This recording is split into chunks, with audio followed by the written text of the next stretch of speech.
जय माता दी, हर हर महादेव। कैसे हैं आप सभी। आज की इस वीडियो में हम जानेंगे कि माता महालक्ष्मी के 16 व्रत में सुहागन महिलाओं को, सुहागन स्त्रियों को घर में कितनी स्त्रियों को बिठाकर हमें भोजन कराना चाहिए। अगर स्त्रियां हमें ना मिले तो ऐसे में हमें क्या करना चाहिए। भोजन में हमें क्या क्या भोज और पकवान बनाने चाहिए। अब महिलाएं हमें नहीं मिलती हैं तो उनके ऑप्शन में क्या हम कन्याओं को भोजन करा सकते हैं। माता लक्ष्मी के व्रत का समापन जो कि 24 सितंबर को हो रहा है, हम अपने घर में सुहागन महिलाओं का जो भोजन है वो किस प्रकार बनाएं, उन्हें क्या उपहार दें, से पहले ही खिला दे या पूजा के बाद ही खिलाएं, चंद्र समय रात्रि में है, चंद्र उदय के बाद में हमें खिलाना है। वो सारी बातें हैं जो आप लोग इसी वीडियो में जानेंगे। चाहे महिलाओं को खिलाते हैं या ब्राह्मण भोज करते हैं, फिर रात्रि में कन्याओं को खिलाते हैं। हमेशा अपने प्रतिदिन की पूजा का जो पाठ है, आपके मंत्रों का जो जप है, हवन है, आरती है, विधियां करवाने के बाद ही ब्राह्मण भोज, फिर सुहागन का भोज, फिर कन्या भोजन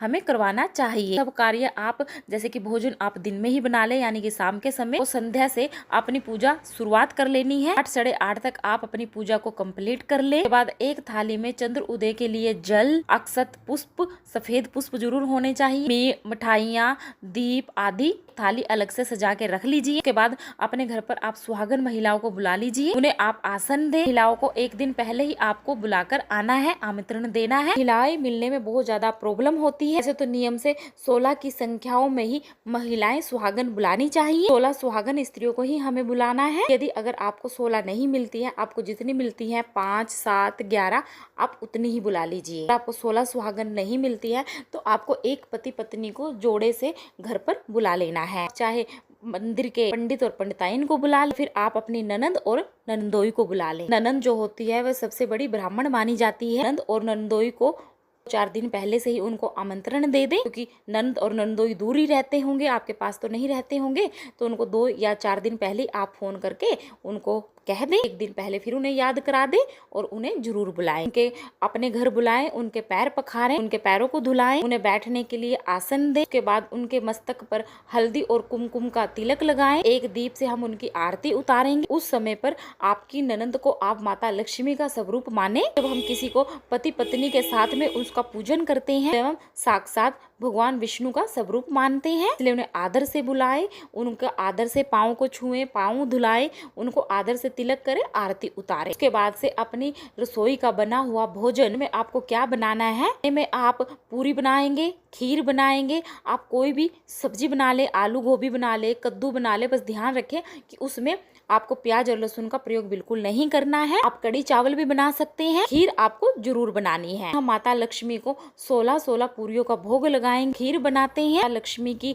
जो 16 पूरी है और खीर, उसको एक पात्र में भरकर आपको माता लक्ष्मी के समक्ष रख देना है। उसके बाद जो आपकी रसोई में बचा हुआ है उसको आपको ब्राह्मण भोजन के लिए इस्तेमाल करना है। लक्ष्मी को जो प्रसाद आपने चढ़ाया है आपको स्पर्श नहीं करना। वह हमें रात्रि में 11 बजे इंद्रदेव को हम अर्घ देकर, इंद्रदेव का हम पूजन करने के बाद हम पारण करेंगे। सुहागन महिलाओं को आपको भोजन कराना है, मीठा और नमकीन दोनों ही करवा सकते हैं। आप हलवा, पूरी, खीर, सवैया, कड़ी चावल आप जो भी है बना सकते हैं। शुद्ध और सात्विक भोजन आप बनाएं, उन्हें आसन पर बिठाकर आप भोजन कराएं। उसके बाद उन्हें आपको सुहाग की क्या सामग्री देनी है। वो यह क्वेश्चन होता है कि जो लोग हम 16 की संख्या में चढ़ाते हैं क्या वही हमें चढ़ानी है, 16 की संख्या हमने चढ़ाई है वही हम दे दें। ऐसी गलती आप नहीं करें। रूप में आपने सामग्री रखी है वह सीधा लक्ष्मी माता का है, सिर्फ लक्ष्मी माता के नाम से ही आपने निकाला है, सीधा आपको लक्ष्मी नारायण मंदिर में ही देना है। दूसरे दिन आपके घर में आई है माता लक्ष्मी का स्वरूप है, आप उन्हें अलग से के पास में हो या माता लक्ष्मी की चौकी पर आपने पहले दिन सुहाग की जो सामग्री आपने चढ़ाई है उसमें से बिंदी, सिंदूर कुछ भी आप उन्हें दे सकते हैं। अलग से आपको दक्षिणा भी आपने लक्ष्मी के रूप में औरतें बुलाई हैं उनको देनी चाहिए। भी हम ब्राह्मण भोजन कराते हैं, पूजा करते हैं तो हमें दक्षिणा जरूर देनी चाहिए। जो प्रसाद आपने चढ़ाया है, फल जो आपने चढ़ाया है, जो मिठाई आपने चढ़ाई है, वह प्रसाद के रूप में आप उन्हें दे सकते हैं। अलग से फल मिठाई 16 की संख्या रहती है वह आप दे सकते हैं। इस तरह से आप माता लक्ष्मी के व्रत की समापन सुहागन बुला पहले से आमंत्रण देकर पूजा अर्चन करने के बाद सात्विक भोजन कराने के बाद उनके पैर छुएं और उनको दक्षिणा देकर उपहार देकर उन्हें विदा करें। जैसे आपकी पूजा हो जाती है उसके बाद आप यह कर लीजिए। अगर आप पूजा 5 बजे शुरू करते हैं तो 7:30 तक आपकी पूजा हो जाएगी, है ना।